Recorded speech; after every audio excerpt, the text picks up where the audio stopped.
So my decision deck question today comes from the threat assessment deck. If you haven't seen these decks before, we have 6 different versions, 60 scenarios in each, and we call them safety and security scenarios in your pocket. So I'm going to take us through one of the scenarios and we're going to answer it together. Let me put this on the screen for those that are watching on YouTube.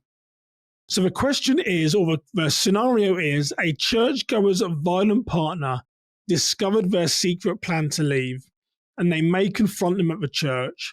How will you assess and manage the threat? Let me say this again.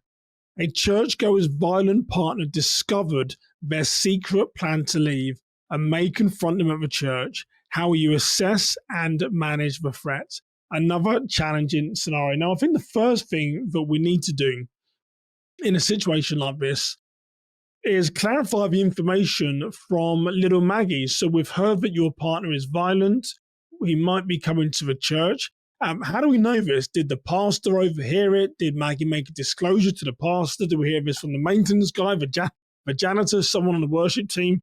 We need to go to that person, ascertain what is the information to make sure that we're making a judgment on what we know to be true, not on any sort of gossip or information third hand from the church. So we need to seek clarification on that information.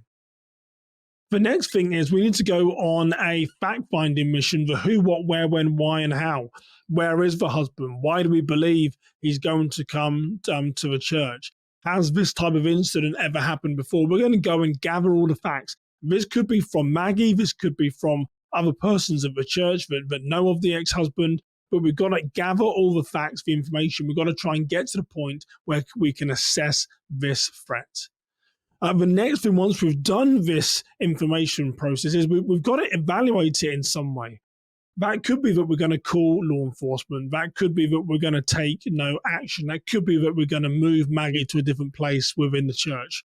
But we have to evaluate what we hear and what we know to be true. And that evaluation can be escalating to law enforcement. That can be removing Maggie, whatever it looks like for you.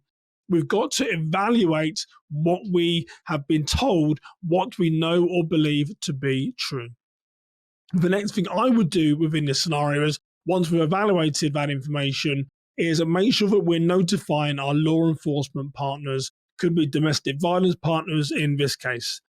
Why is that important? I say this time and time again. We need to remember, please remember, we are not law enforcement.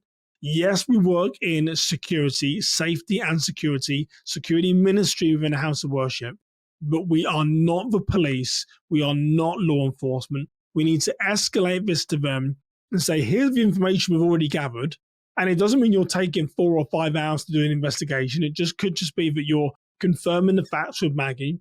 You're talking to 1 or 2 other people that know the husband, and you're trying to ascertain how likely is it that he's going to come. Then within 5-10 minutes, you may call 911 and say, we need your support and guidance on this. But we've got to remember, we are not law enforcement. We're going to reach out.